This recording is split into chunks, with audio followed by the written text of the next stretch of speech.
Y ahora viene una parte siempre muy importante, que es escuchar la voz de Dios. Y esto es un lujo. Tener el privilegio de escuchar un mensaje basado en la palabra de Dios es, al menos en Europa, algo cada vez más extraordinario. Pero qué necesario es dejar por un lado escuchar las voces de los hombres, que las estamos escuchando constantemente, noticias, conversaciones, y por un lado, por un momento, centrarnos en la voz de Dios. ¿Cuánto necesitamos escuchar esa voz? Y estamos en estos días tratando el tema del discipulado. Hemos visto en qué consiste ser discípulo. Hemos visto también cómo o cuál es nuestro campo de misión como gente llamada y que seguimos al Señor. Y en esta mañana vamos a estar considerando el tema de la iglesia, la reunión de los discípulos, y vamos a estar tratando el tema de la iglesia de Antioquía, una iglesia que impactó en la sociedad de su tiempo y que nos marca principios para el día de hoy. Vamos a buscar en el libro de los Hechos dos pasajes. El primero en Hechos capítulo 11, empezando en el 19. Hechos 11, 19. Dice: ahora bien, los que habían sido esparcidos a causa de la persecución que hubo con motivo de Esteban, pasaron hasta Fenicia, Chipre y Antioquía, no hablando a nadie la palabra, sino solo a los judíos. Pero había entre ellos unos varones de Chipre y de Cirene, los cuales, cuando entraron en Antioquía, hablaron también a los griegos, anunciando el evangelio del Señor Jesús. Y la mano del Señor estaba con ellos, y gran número creyó y se convirtió al Señor. Llegó la noticia de estas cosas a oídos de la iglesia que estaba en Jerusalén, y enviaron a Bernabé que fuese hasta Antioquía.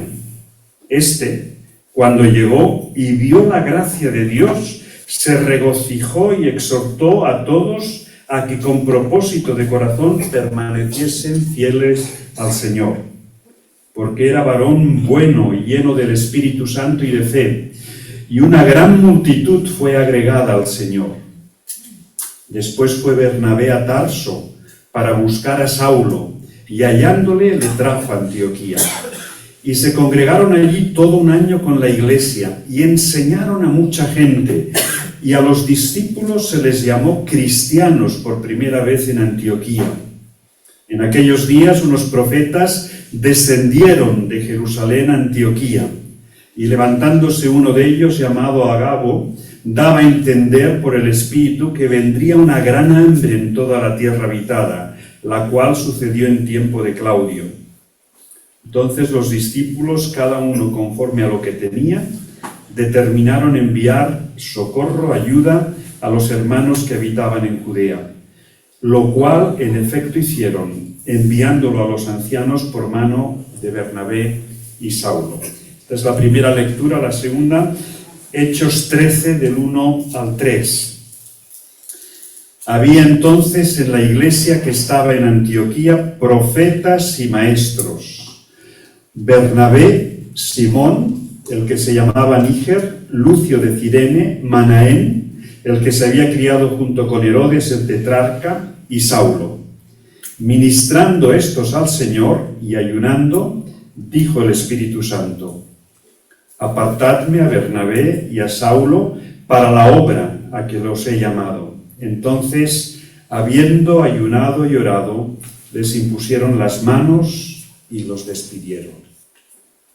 Antioquía, una iglesia que impactó la sociedad.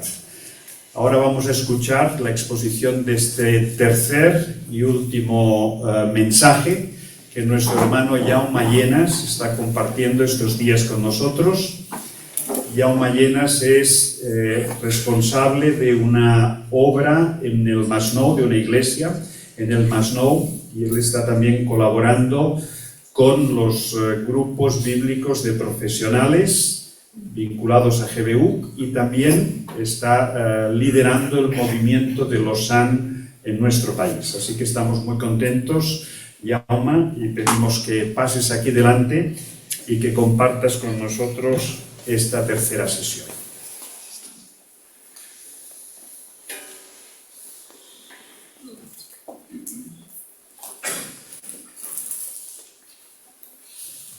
En estos días hemos estado hablando de personajes importantes en el siglo XX, ¿no? Estábamos hablando de dos grandes teólogos, hemos estado hablando de John Stott, hemos estado hablando de C.S. Lewis, hoy hablaremos de un tercero, que es Martyn Lloyd-Jones. Ellos fueron gigantes de la fe.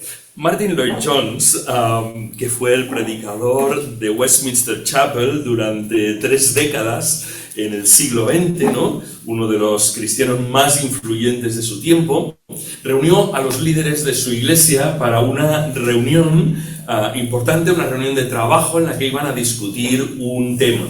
Y el tema a que iban a discutir era este: cómo conseguir llenar la iglesia a rebosar. Ese era el tema que les propuso, ¿no?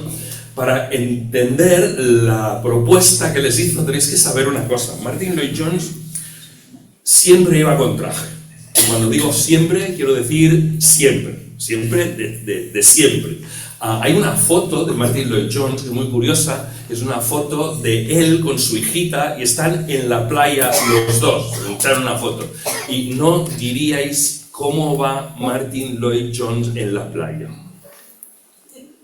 Con traje, efectivamente. Algunos comentan que probablemente Martyn Lloyd-Jones nació con traje, pero esto está por demostrar esa parte, ¿no? La receta mágica que Martyn Lloyd-Jones les transmitió a los líderes de su iglesia para ese crecimiento maravilloso es este: publicad en The Times, que era el periódico de referencia en ese tiempo, que el próximo domingo el doctor Martyn Lloyd-Jones va a predicar desde el púlpito de su iglesia en bañador, ¿vale? Esta era la solución que él les propuso. Y a partir de ahí continuó hablando acerca de la iglesia centrada en el marketing religioso, la iglesia centrada en el entretenimiento para la gente, enfocado en el cliente en lugar de poner a Dios en el centro de la adoración, y de discípulos que viven para su Dios, que viven para Jesús. Esta es la solución que les dio. Desgraciadamente todos sabemos que esto funciona, depende de cuál sea tu criterio del éxito. Si para nosotros éxito significa llenar los bancos de la iglesia, pues esto funciona, desgraciadamente. Y claro, nosotros tenemos que pensar muy bien cuál es el concepto de éxito para nosotros. Todos al final somos buscadores de éxito, todos queremos tener éxito, todos queremos triunfar. Por eso es tan importante pensar qué es éxito desde una perspectiva cristiana, porque todos vamos a hacer todo lo posible para conseguir lo que es éxito desde nuestra perspectiva. Si para nosotros, si aquello que soñamos nosotros y lo tenemos por éxito es tener mucha gente dentro de un local, vamos a hacer lo que haga falta para meter mucha gente dentro de un local. Pero este no es el criterio de éxito para las Escrituras. Este no es el criterio de éxito para Dios. No lo ha sido nunca. Dios ha trabajado siempre con minorías, y eso no implica que no desee alcanzar a las multitudes. También desea alcanzar a las multitudes, pero lo hace a partir de un grupo de personas que asumen el Evangelio de una forma muy profunda, que interiorizan el Evangelio. Hoy en día, uno de los peligros que tenemos es que el cristianismo se ha extendido muchísimo en el mundo, incluso el cristianismo evangélico. El cristianismo evangélico dicen que es el movimiento religioso de mayor crecimiento en el mundo en el día de hoy, por encima del Islam, por encima de cualquier otro movimiento religioso, por encima incluso de lo que es el secularismo. El crecimiento del movimiento evangélico es una barbaridad en el mundo, pero dentro de este crecimiento está el mismo riesgo y está el riesgo de que nosotros mismos acabemos muriendo de éxito. Porque es un movimiento que se extiende mucho superficialmente, pero que tiene una profundidad de una micra en algunos lugares. ¿Sabéis lo que es un reloj de oro y lo que es un reloj chapado en oro? Son dos cosas muy diferentes, ¿verdad? En el exterior los dos parecen iguales, pero en el interior no tienen nada que ver esas dos cosas, porque uno es de verdad y el otro es solo superficial. Mirad, hemos estado hablando en estos días acerca de discipulado, y discipulado tiene que ver con interiorización del mensaje de Jesús, de tal manera que nosotros seamos de una pieza, seamos profundamente como Jesús. No solo que lo parezcamos exteriormente, sino que lo seamos. El mayor enemigo que tenemos en el día de hoy de un verdadero discipulado es el consumismo. El consumismo es la religión de nuestra época. No es que los europeos sean menos religiosos que el resto de pueblos de la tierra. No es que los europeos no creamos en nada, sino que hemos pasado a tener una identidad, y mirad lo que os digo, porque estoy hablando acerca del tema de la identidad, es un tema muy profundo, es quién soy yo. Hoy en día, mirad cómo se nos llama a nosotros, a las personas, se nos llama los consumidores, porque el consumo nos define, y el consumo lo que te hace es que tú te centres en ti mismo. Pensad que un discípulo, lo que caracteriza a un discípulo es que tiene que morir a sí mismo para que Cristo viva en él. Un consumidor es una persona que no quiere morir a sí mismo, es una persona que quiere afirmarse a sí mismo. El consumidor pretende que todo esté a medida de él, y lo que está pidiéndole a la iglesia es que la iglesia le preste un conjunto de servicios. Y los consumidores están dispuestos a desplazarse de un lado para otro. Todos sabéis el trasiego que hay en las grandes ciudades entre iglesias. Hoy en día es un fenómeno el movimiento de grandes masas en las ciudades, que de golpe se pone de moda una iglesia, es la iglesia de moda, y todo el mundo se desplaza a la iglesia de moda buscando que le presten servicios. Queridos, con consumidores no vais a cambiar una sociedad. Con consumidores no se impacta una sociedad. Con consumidores, los consumidores solo están pensando en ellos mismos. El consumidor no está pensando en morir a sí mismo. El consumidor está pensando en afirmarse a sí mismo. ¿Qué me vas a dar? ¿Vas a dar el mejor programa para niños? ¿Me vas a dar el mejor programa para jóvenes? ¿Me vas a dar la mejor alabanza de la ciudad? ¿Vas a montar un culto que sea el mejor espectáculo del mundo para mí? Y yo pagaré, estoy dispuesto a pagar. Estoy dispuesto a viajar más lejos si hace falta, porque quiero el mejor servicio del mundo, quiero el mejor culto del mundo, ¿no? Y dame experiencias, cuídame en los momentos de dificultad, de crisis en la vida. Y la verdad es que estas cosas no tienen nada de malo. No tiene nada de malo tener un buen programa de niños, no tiene nada de malo tener un buen programa de jóvenes. Está bien, no hay nada de malo en tener una buena predicación el domingo y en tener un buen grupo de alabanza el domingo. El problema es cuando esto se convierte en el objetivo, es cuando existimos para prestar servicios a ese montón de consumidores que van de un lado para otro. Entonces se genera una clase de iglesia diferente, se genera la iglesia consumista, que ya no es una iglesia simplemente que busca al Señor, que busca adorar al Señor, sino es una iglesia que presta servicios a esos consumistas. Y se forma, todos sabéis que existen fenómenos hoy en día de iglesias de rápido crecimiento que ofrecen grandes servicios a los consumidores. Insisto, cambiaréis más la ciudad con un pequeño grupo de personas que son discípulos de Jesús. Los discípulos de Jesús sí transforman sociedades, los discípulos de Jesús sí cambian el entorno. Con consumidores no cambiaréis nada, no cambiaréis absolutamente nada, porque ellos son lo mismo que la sociedad. en lugar de discutirle, en lugar de atacar al monstruo en el corazón, lo que le hacen es darle de comer, ¿no? Y darle de comer y crear manifestaciones de iglesia. De esto es de lo que ya en el siglo XX estaba hablando Martyn Lloyd-Jones. La iglesia de Antioquía nos da una muestra de todo lo contrario. La iglesia de Antioquía nos muestra que hay un modelo de multiplicación. Y multiplicación es interesante, porque Dios desde el principio ha querido que nosotros tengamos mentalidad de multiplicación. En la primera página de la Biblia comienza diciendo crecer y multiplicaos. Entonces, esa mentalidad de multiplicación está en la esencia de Dios. Y la mentalidad de multiplicación tiene que ver más con actitud que con números. La mentalidad de multiplicación es que nosotros queremos llegar a todo lo que el Señor nos lo permita. Pero la clave de la multiplicación no son las técnicas. Si vosotros leéis este pasaje que hemos leído hoy en el libro de los Hechos, en el capítulo 11 y en el capítulo 13, y vemos el modelo de la iglesia de Antioquía, no hay técnicas.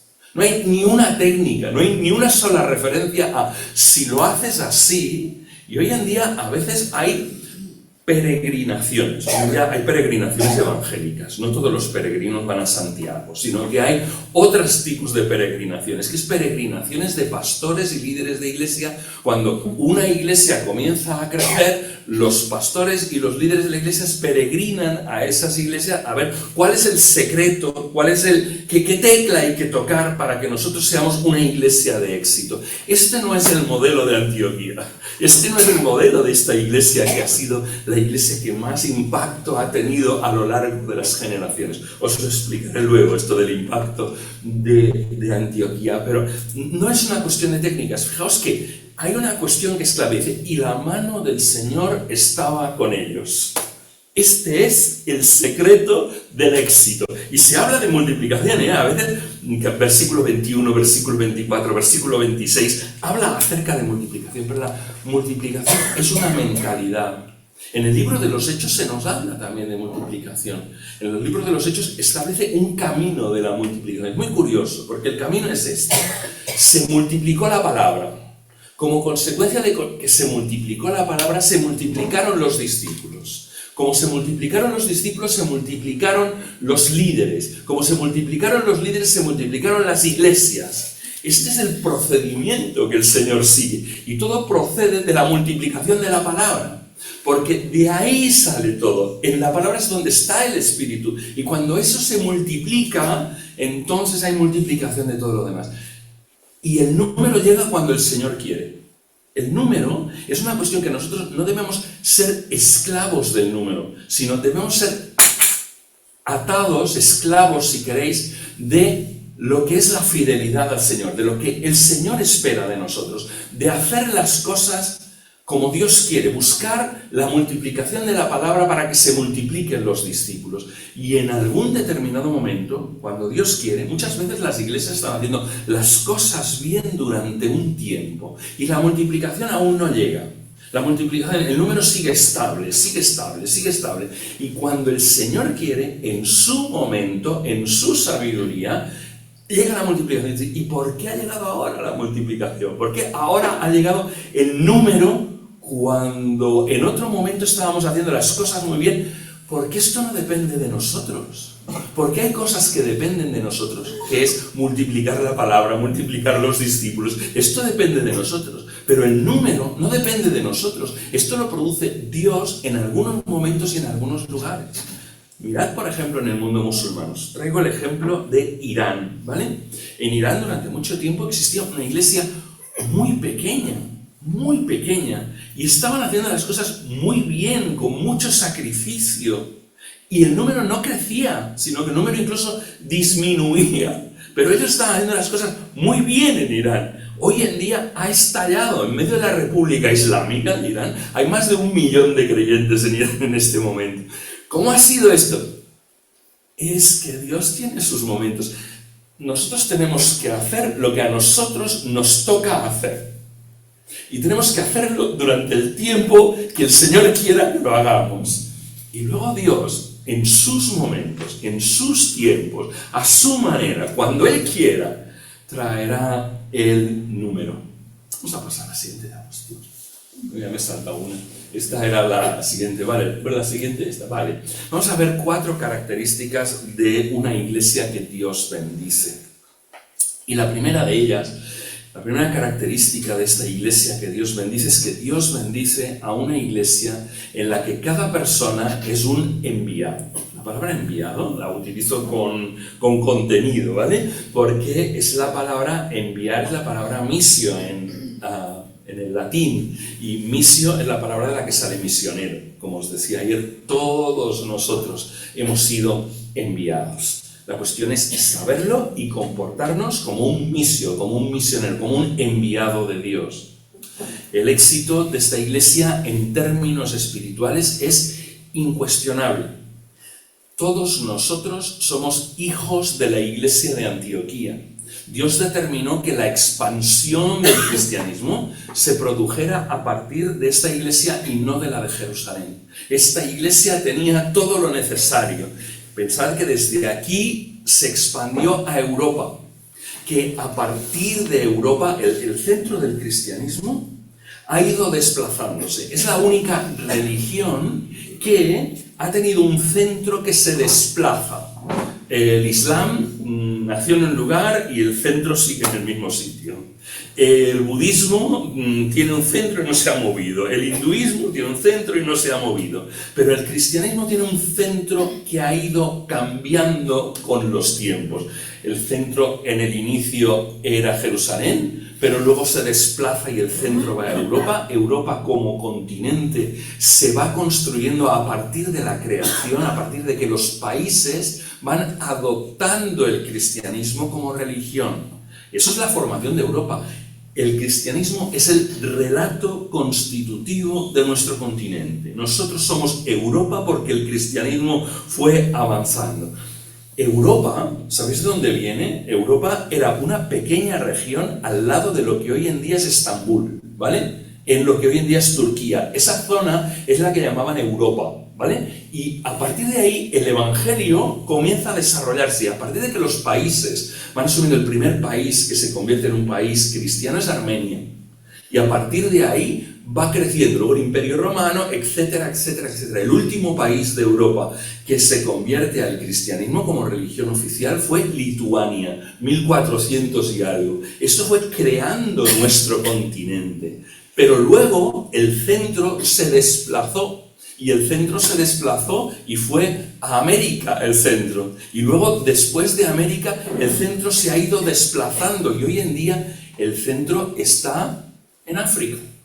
En 2050, la mitad de los creyentes del mundo estarán en África. Y el centro se ha ido desplazando. El movimiento fue del este al oeste, del norte al sur. Y hoy en día el movimiento es de todas partes a todas partes.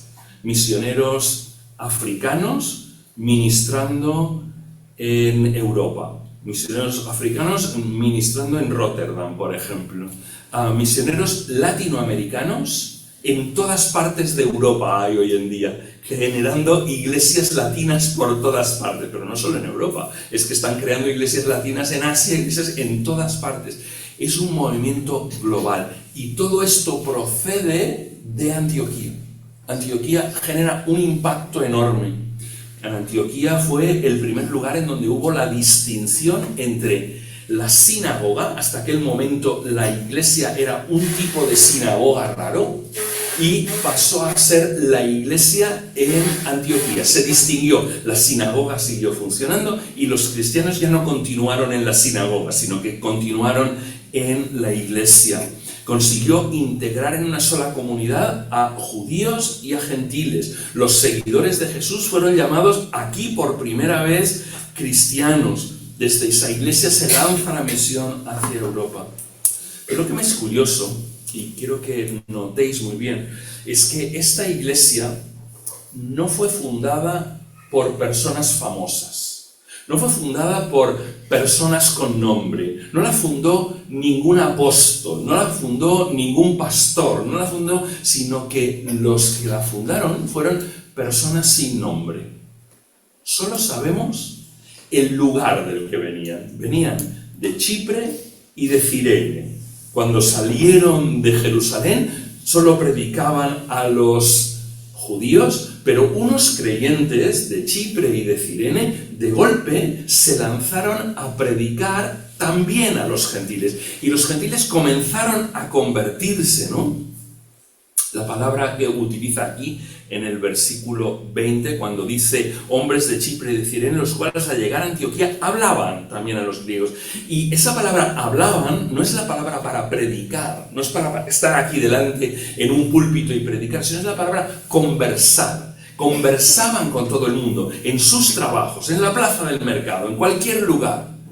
¿Qué es lo que nos está diciendo? ¿Qué mensaje espiritual hay dentro de aquí? ¿Qué nos quiere enseñar a nosotros, iglesia del siglo XXI, este texto sobre la iglesia? Lo que nos quiere mostrar es que, de alguna manera, Dios actúa a través de aquellos a los cuales Él ha enviado. Que actúa a través de creyentes sin nombre y apellidos, que cualquiera de nosotros, siendo discípulos de Jesús, cuando nosotros asumimos el mensaje y la persona de Jesús, cualquiera de nosotros es capaz de reproducir la iglesia del Señor. La iglesia del Señor está hecha para reproducirse. La iglesia del Señor no está hecha para que solo grandes fundadores, personas con nombre, ¿no? Con nombre y apellidos puedan, sino que cada uno de nosotros tenemos toda la potencialidad, tenemos todo lo que hace falta. Un discípulo tiene todo lo que hace falta para reproducir la iglesia. Tenemos una cosa que es muy importante, tenemos, anotad esto, el ADN misional. Y el ADN misional se reproduce. Sí, mirad una cosa. El Espíritu Santo ha sido repartido de tal manera en la iglesia que todos nosotros tenemos el Espíritu Santo. Es una experiencia completamente democrática la del Espíritu Santo. ¿Quién hubiera pensado en esto? ¿Cómo hubiera podido pensar que los líderes de la iglesia, los obispos, la gente que tiene título, ¿no? Esos tienen el Espíritu Santo, pero cada uno de nosotros, el más pequeño de los cristianos, el último que acaba de entrar en la iglesia, el que acaba de convertirse, tiene el Espíritu Santo. Y no tiene un poco del Espíritu Santo, no tiene un trocito del Espíritu Santo. Venga, va, ya está, te damos un trocito y te callas. No tiene esto, tiene todo el Espíritu Santo. Una persona que acaba de convertirse tiene la plenitud del Espíritu Santo. Y cuando la plenitud del Espíritu Santo está ahí, tiene todo lo que se necesita. Cada uno de nosotros tenemos todo lo que se necesita para reproducir todo el cristianismo. Si nos mataran a todos los cristianos, si nos mataran a todos y solo quedara uno de nosotros, ese uno que queda tiene toda la capacidad, tiene todo lo que se necesita para reproducir el cristianismo en el mundo otra vez. Esto es lo que es increíble de nosotros, que cada uno de nosotros lo tiene todo para reproducirse. Alguien hablaba de las estructuras centralizadas y las estructuras descentralizadas. Una estructura centralizada es aquella que todo el conocimiento, todo el saber está en un punto específico. Es una estructura centralizada, una araña, ¿vale? Arrancas una patita a la araña y la araña sigue andando. Le arrancas dos patitas a la araña y la araña sigue andando, ¿no? Cuando le arrancas todas las patitas se vuelve sorda. No, esto es una broma, ¿no? Ya no, aunque le digas corre, ya no corre. Pero la araña la aplastas por el centro y te has cargado la araña, ¿vale? Porque es una estructura centralizada la araña. Hay unas estructuras que son descentralizadas. Estas son mucho más difíciles de aplastar, las estructuras descentralizadas. Es una estructura descentralizada, una estrella de mar, ¿vale? Una estrella de mar la partes en un trozo, en dos trozos, en 5 trozos y la echas al mar y tienes 5 estrellas de mar. ¿Por qué? El conocimiento, la vida, no está en el centro, en un punto, sino que la vida está en todos los lugares de la estrella de mar. Así es como Dios nos ha creado. Por eso la iglesia no debe ser nunca una estructura centralizada. Es mucho más fácil en China acabar con la iglesia católica que acabar con la iglesia evangélica. Porque la iglesia católica tiene un centro, tiene un obispo y atacas al obispo y te cargas porque es una estructura centralizada.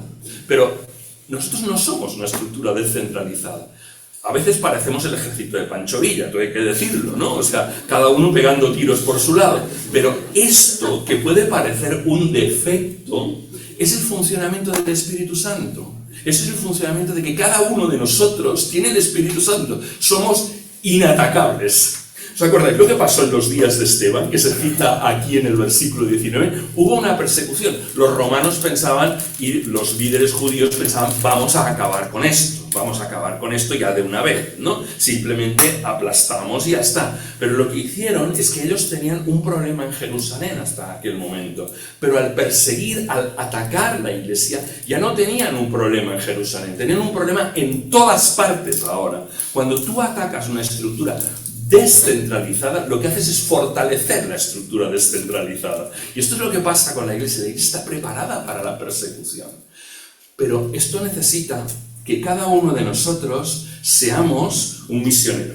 Que cada uno de nosotros sepa que es un discípulo de Jesucristo y como discípulo de Jesucristo lo tiene todo para continuar extendiendo el fuego en la tierra. Somos el fuego, el que lo quema todo, ¿entendéis? Esta es la clave de la historia. Mirad lo que pasó en el capítulo 13. En el capítulo 13 se les marcha Pablo y se les marcha Bernabé. ¿Os imagináis tener el presbiterio de Verdi a Pablo y a Bernabé? Pues, oye, que está muy bien tener a Pablo y a Bernabé en el presbiterio de la iglesia. ¿Os imagináis perderlos? Y de golpe el Señor dice, oye, que me llevo a este y me llevo a este, me los llevo para otra parte, ¿no?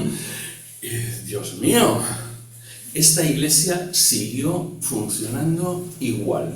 La iglesia siguió siendo igual de efectiva a pesar de no tener a Pablo y a Bernabé en el liderazgo. La iglesia podía continuar absolutamente igual, porque no dependía de 3, de 4, de 5 líderes concretos, sino cada uno de ellos seguía conservando ese principio de cada uno de nosotros es un enviado, cada uno de nosotros es un misionero, cada uno de nosotros sabe lo que tiene que hacer y podemos reproducir Verdi 50.000 veces si hace falta. ¿Entendéis un poco cómo funciona esto cuando cada uno es un misionero? Vale, este es el primer punto. Pasamos al siguiente. En el siguiente, Dios bendice una iglesia donde la gracia de Dios ocupa el lugar central. Una iglesia basada en la gracia, ¿vale? ¿Qué cosas vemos aquí? Vale, dice, y cuando los de Jerusalén se dieron cuenta de lo que estaba pasando, dijeron, hasta aquí, ¿vale? Hasta aquí. Vale, que Pedro predique a Cornelio y Cornelio se convierta y que Pedro entre en casa de Cornelio y coma con él y llega hasta el límite de la línea roja, ¿vale? O sea, cuando Pedro se presentó en la iglesia de Jerusalén en el capítulo 11, le dijeron, ¿qué has hecho? ¿Cómo se te ocurre entrar en casa? Y Pedro tiene ahí que batirse el cobre, ¿no? Aquello de decir, y tiene que explicar que yo estaba ahí predicando, que aún no había ni terminado de predicar y el Espíritu Santo cayó sobre ellos. Vale, hasta aquí, ¿vale? Hasta aquí, Pedro. Ya no más. Pero que unos que no tienen ningún título han comenzado a predicar a gentiles y se están convirtiendo esos gentiles y se están reuniendo en la misma iglesia y comen juntos y todo esto se ha salido de madre. Esto se ha salido de madre totalmente. Vamos a enviar a Bernabé porque hay que poner orden en esta situación. Pero qué interesante. ¿Os habéis fijado en, creo que es el versículo 23? El cual, sí, mira, el versículo 23 nos explica qué vio, qué sintió y qué hizo a Bernabé. Y dice que Bernabé era un hombre lleno del Espíritu y lleno de fe, ¿no? Si llegan a enviar a uno de los del partido de la circuncisión, si llegan a enviar a uno de los judaizantes, arma un estropicio en Antioquía. Fastidia todo, no estaríamos donde estamos hoy en día. Esta reunión no existiría si llegan a mandar a uno de este partido. Pero en lugar de mandar a uno, estos mandaron a Bernabé, que era un hombre lleno del Espíritu y de fe. Y mirad una cosa, porque él dice que en el versículo 23, que cuando vino y vio la gracia de Dios, esto es lo que vio él, Y ahora nos dice lo que sintió, dice, y se regocijó. Y luego dice lo que hizo, dice, y animaba. Qué cosas tan interesantes. Esto es lo que hace un líder de verdad. O sea, ve y es capaz de ver la gracia de Dios. Y la gracia de Dios en algunos lugares es una cosa difícil de ver, ¿no? Porque en una ciudad como Antioquía, es una ciudad muy, muy corrompida, Antioquía. Tiene una moral terrible, ¿no? Chalea a nuestras sociedades, pero esta era aún peor, ¿no? El ambiente espiritual, el ambiente moral que se vivía. Claro, la gente que viene de estos entornos no se comporta como un evangélico nacido en la iglesia, sino que se comportan de una forma un poco más desordenada, ¿no? Un poco más... Imagínate, los judíos de Jerusalén estaban acostumbrados a hacer todas las cosas como hace falta hacerlas, ¿no? Como está prescrito hacerlas, ¿no? Y de golpe estos... Me acuerdo una vez que una hermana en nuestra iglesia se convirtió, ¿no? Pero ella venía de un entorno terrible. Nosotros la ponemos ahí delante a contar su testimonio y comienza a soltar tacos, ¿no? Ahí delante de la iglesia. O sea, claro, era normal. Ella en su entorno soltaban tacos todos los días, ¿no? Y ella llevaba nada de creyente. Claro, no era apropiado. No la bajamos de ahí, la dejamos que terminara, ¿vale? La gente que viene de entornos complicados y difíciles no se comporta como tiene que comportarse. Pero Bernabé vio la gracia de Dios. Bernabé no vio que las normas no se estaban cumpliendo. Bernabé no cogió las reglas y se las estampó en la cara a aquella gente. A partir de ahora, todo el mundo a lavarse las manos antes de comer, ¿no? Como hacían los judíos en todos los sitios. Sino que él vio la gracia de Dios. Y dice que se regocijó en la gracia de Dios, se alegró de ver la gracia de Dios y animaba, solo les decía una cosa: por favor, sed fieles al Señor. Esto es lo que dice en el versículo 23. Animaba a todos para que con corazón firme permanecieran fieles al Señor. No les impuso ninguna carga, no les impuso ninguna norma. Qué bien, cómo necesitamos personas que hayan experimentado ellos la gracia de Dios. Solo cuando tú sientes que has experimentado la gracia de Dios, no la ley de Dios solo. La ley de Dios nos dice cuáles son los parámetros, pero cuando tú has experimentado la gracia de Dios, cuando tú te sientes perdonado, cuando tú sientes que eres más miserable que aquel que está ahí delante diciendo tacos, ¿no? y dices, yo igual, yo también necesito de la gracia de Dios, porque yo la he experimentado. El que lo ha experimentado es capaz de darla a los demás. El que piensa que se ha salvado por sí mismo, por lo bueno que era, porque ¿cómo no salvarle a él? Hoy en día, a veces decirle a la gente Dios te ama es peligroso.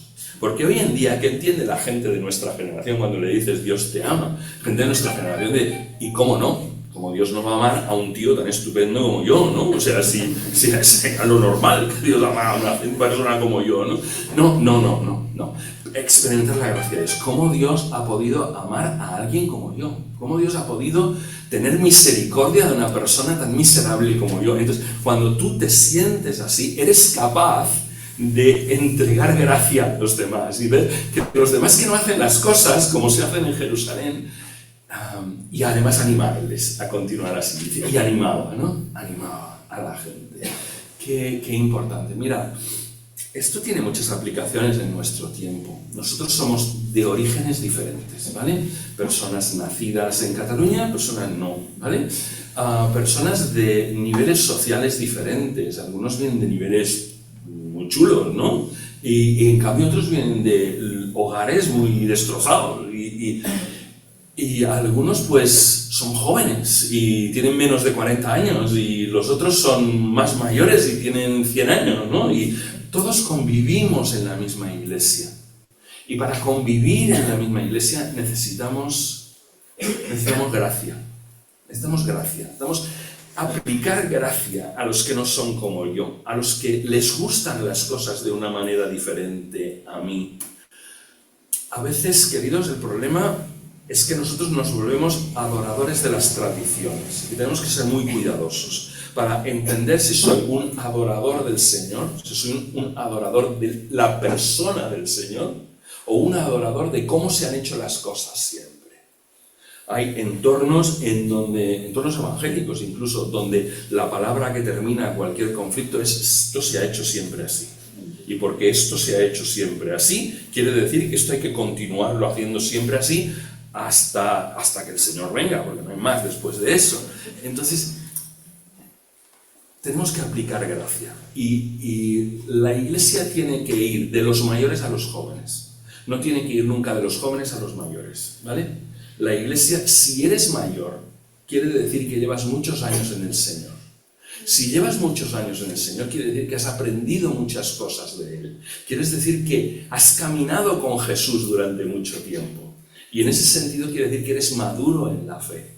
Y en ese sentido quiere decir que te toca aplicar mucha más gracia con personas que tienen una edad diferente, con esas personas jóvenes que tenéis en vuestra iglesia, y tenéis que aplicar gracia. Porque las cosas hoy en día se hacen diferente. Y si nosotros queremos predicar en el contexto, el mensaje es el mismo, el mensaje del Evangelio es el mismo siempre. Pero si nosotros queremos predicar ese Evangelio respondiendo a las preguntas del día de hoy, no las preguntas que se hacían hace 30 años para atrás, sino las preguntas que se hacen en el día de hoy, quiere decir que los maduros tienen que mirar con gracia a los que están comenzando el camino de la fe cristiana. Porque el Evangelio solo va de los maduros a los jóvenes, no va de los jóvenes a los maduros. Por lo tanto, aplicad gracia los unos con los otros. En tercer lugar, vamos a pasar a la siguiente. Dios bendice una iglesia donde el origen y la clase social no es un criterio para el ministerio, no es un criterio simplemente. Para esta nueva etapa, Dios escoge una iglesia para llevarla a término, para llevarla a cabo. Ya está hecho, había estado en Jerusalén y ahora será una iglesia totalmente diferente. Y es distinta por el lugar en el que está en Antioquía, ya no está en Jerusalén, por el contexto gentil, ya no será con judíos, es una iglesia que es multiétnica.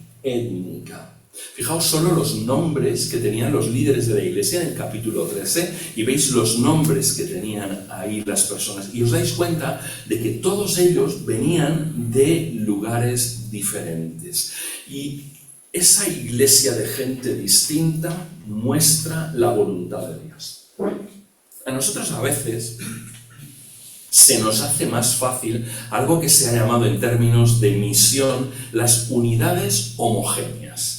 Las unidades homogéneas, el Evangelio a veces circula más rápido, va más rápido para alcanzar, porque todos son igualitos, ¿no? Iglesias de jóvenes para jóvenes, iglesias de mayores para mayores, iglesias de migrantes para migrantes, iglesias de catalanes para catalanes. El Evangelio va más rápido, pero la iglesia es menos parecida a lo que Dios quiere que fuera. Es una iglesia menos profunda, porque cuando tienes que convivir y tienes que hacer el esfuerzo para convivir con personas que son diferentes a ti, entiendes una parte del Evangelio mucho más profunda. El Evangelio solo se entiende cuando tú tienes que enfrentar desafíos al amor. O sea, nosotros estamos hechos para amarnos los unos a los otros, ¿vale? O sea, amarás. Esto decíamos que ayer era el gran mandamiento. Amarás a Dios, amarás al prójimo como a ti mismo, ¿vale? Nos estamos hechos para amar, pero la profundidad del amor solo se alcanza cuando está sometida a prueba. Es muy fácil que yo ame a la gente que me gusta y el que me ame esa gente que me gusta a mí, ¿no? Esto es facilísimo, pero cuando tengo que amar a los distintos, a los que no se comportan, a los que tienen otra visión de la vida, a los que vienen de otro contexto, esto hace que el amor se profundice. Vamos a ver algo acerca de los líderes de esta iglesia, que nos van a mostrar esa riqueza de la iglesia que es multiétnica, que no es una iglesia solo para catalanes, no es una iglesia solo para latinos, que no es una iglesia solo para jóvenes, sino que es una iglesia que reúne a toda la sociedad. Esto es una apuesta de Dios. Un pasaje que es increíble en el capítulo 3 de Efesios, que dice que nosotros no estamos solo mostrándole a la sociedad quiénes somos, sino que estamos mostrándolo, dice, muy curioso, a los principados y a las potestades en las regiones celestes. Es decir, que Dios nos está cogiendo a nosotros como sociedad alternativa, como la nueva humanidad, y le está diciendo a las potestades, a los principados, a esos poderes en los lugares celestes: mirad lo que he sido capaz de hacer, mirad lo que la sangre de Cristo es capaz de hacer con gente tan distinta. Eso es lo que está diciendo. Qué curioso, que Dios nos ha decidido ponernos como ejemplo y como demostración de lo que nosotros somos. Pero para que esto sea, tiene que ser una iglesia de gente distinta. Una iglesia donde hay que hacer esfuerzo para seguir amando a los diferentes, ¿no? Y claro, eso implica el tener gente muy distinta y el quitar los techos de cristal, significa. Porque a veces hay techos de cristal hoy en día en las iglesias de nuestro país. Mirad qué diferentes era esta gente. ¿Habéis visto ese presbiterio Bernabé? ¿Quién era Bernabé? ¿Un judío? Levita de Chipre. Simón, al que llamaban Níger. ¿Sabéis por lo que le llamaban Níger, no? Níger significaba que era negro, ¿no? Y entonces probablemente era un africano. ¿Qué más había? Estaba Manaén, ¿no? Y Manaén era alguien que se había criado en la corte, era alguien de clase alta en la sociedad, se había criado en Judea, en Jerusalén, con la corte. Estaba Pablo, que era de Turquía actual, había estudiado como rabino, ¿no? Y era un maestro, era una persona que había estudiado con personas potentes. Mirad qué colectivo tan diferente, ¿no? Y esto es lo que nos está diciendo a nosotros. Nosotros a veces estamos dispuestos a admitir en la iglesia. Admitir en la iglesia solo quiere decir: ven y siéntate. Pero Dios da dones en la iglesia, y Dios, cuando da dones en la iglesia, no mira cuál es tu origen. No mira si eres de clase baja o de clase alta para darte dones. Dios no mira en la iglesia si acabas de llegar de no sé qué lugar de Latinoamérica, o si eres catalán y tu familia lleva 5 generaciones o más aquí, ¿no? Dios no mira estas cosas. Y me temo que en España en este momento hace falta una apertura de mente. Hemos recibido 2/3 de la iglesia española en el día de hoy. 2/3 de la iglesia española nacieron en otros lugares. 2/3. Y solo tenemos 2 modelos de iglesia aquí. Tenemos un modelo de iglesia donde los acabados de venir, los recién venidos, son, no digo mayoría, son todos los que hay en las iglesias. Hay iglesias étnicas en nuestro país. Ahí ellos tienen posiciones de liderazgo, pero está costando más en las iglesias que son multiétnicas, donde hay latinos y donde hay nacionales, que los latinos accedan a lugares de ministerio. Lo veo en muchos lugares. Tengo el privilegio de visitar un montón de iglesias en el país y está costando. Hay un techo de cristal. No estamos mirando solo los dones de Dios, sino que a veces estamos mirando el origen y la posición social. Y esta iglesia lo que demuestra es que la iglesia que va a crecer, la iglesia que va a causar el impacto en la sociedad, es una iglesia donde el lugar que has nacido, la clase social de la que vienes, no es un criterio para acceder al liderazgo. ¿Vale? Termino con el último punto, el cuarto. Dios bendice a una iglesia generosa. ¿Vale? Dice en el capítulo 13, voy a pasar al capítulo 13, ¿vale? En la iglesia que estaba en Antioquía había profetas y maestros, cita, y dice el versículo 2, mientras ministraban al Señor y ayunaban, el Espíritu Santo dijo.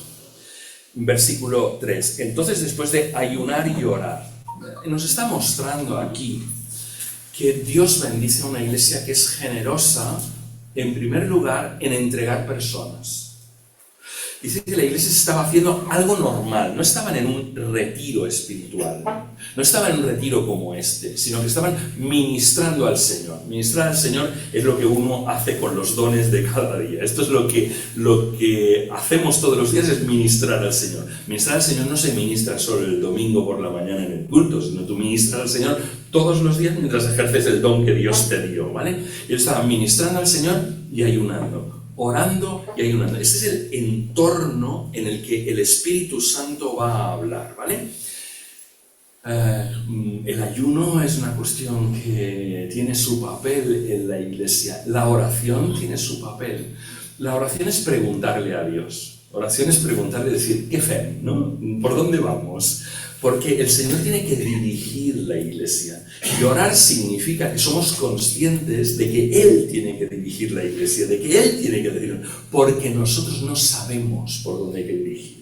Como nosotros no sabemos, preguntamos por dónde tiene que ir la iglesia. Y cuando preguntamos, esperamos una respuesta. La actitud de orar siempre tiene que venir acompañada con la actitud de esperar que responda. No se ora para nada, se ora para preguntar. Y entonces cuando preguntas al Señor, el Señor te dirige y dice, es por ahí, ¿no? Y el Señor dijo, es por ahí. Ayunar también es una forma de incrementar nuestro sentido de atención. Quiere decir que te privas de algo que acostumbra a ser placentero, como por ejemplo la comida, porque estás intentando apartar distracciones para escuchar la voz de Dios. Y ellos estaban ministrando, ayunando y orando. Y en ese contexto normalizado de la iglesia, el Señor habla. Todos nosotros somos ministros de Jesús, todos nosotros somos enviados, todos nosotros somos misioneros. Pero a veces Dios quiere tomar a alguno de estos misioneros de aquí y mandarlo allí. Y esto es complicado, porque a veces que el Señor nos diga apartadme a este o apartadme a otro, no siempre nos llena de alegría. Yo me imagino a esta gente que dice, estos dos que hay por ahí, Bernabé y Pablo, estos me los llevo. Y supongo que la gente dijo, estos no, o sea, llévate cualquiera de estos otros, estos dos no, estos son los mejores maestros que tenemos. ¿Qué sentiríamos nosotros como iglesia si el Señor dijera, me llevo a este y a este que tanto necesitamos? A estas dos personas que son claves, columnas en la iglesia, ¿qué sentiríamos? Me voy a otro terreno. ¿Y si el que dice que me llevo es de tu familia? ¿Sería una buena noticia que Dios ahora te dijera, me llevo a la otra punta del mundo, a este y a este de tu familia? ¿Cómo lo acogeríamos? Porque Dios bendice a una iglesia que antes de ser generosa con otros temas, es generosa con las personas, con los dones, con los recursos. Tenemos que entender que a veces Dios nos lleva para traer otros. Dios siempre hace el equipo que necesita. Para guiar y liderar esta iglesia, Dios siempre hace el equipo que necesita. Y a veces Dios se lleva cosas que son recursos potentísimos porque va a traer otros a continuación. Y tenemos que dejar espacio para esto. Tenemos que alegrarnos con la dirección del Señor. A veces no nos alegra la dirección del Señor. A algunos incluso la venida del Señor les inquieta un poco, ¿vale? O sea, Señor, vale, vas a venir, pero no te des prisa, ¿vale? Que tengo hijos y quiero casarlos, ¿no? Que quiero tener nietos, ¿no? No se te va a ocurrir venir con lo que has tardado y vendrás ahora. ¿Te va a dar prisa en este momento? A ver. No, queridos, o sea, a veces Dios interrumpe nuestros ritmos, a veces Dios se comporta de una manera en la que nosotros... Pero ahí es donde se ve la generosidad, cuando Dios quiere llevarse. No eran solo generosos en esto. Si os fijáis en el capítulo 11, los versículos del 27 al 30, viene Ágabo, les dice, va a haber un hambre, y cada uno, ellos pillan de lo que tienen y envían una contribución a Jerusalén, ¿no? Es la actitud, la generosidad, ¿no? La generosidad no es que doy, sino si doy lo mejor.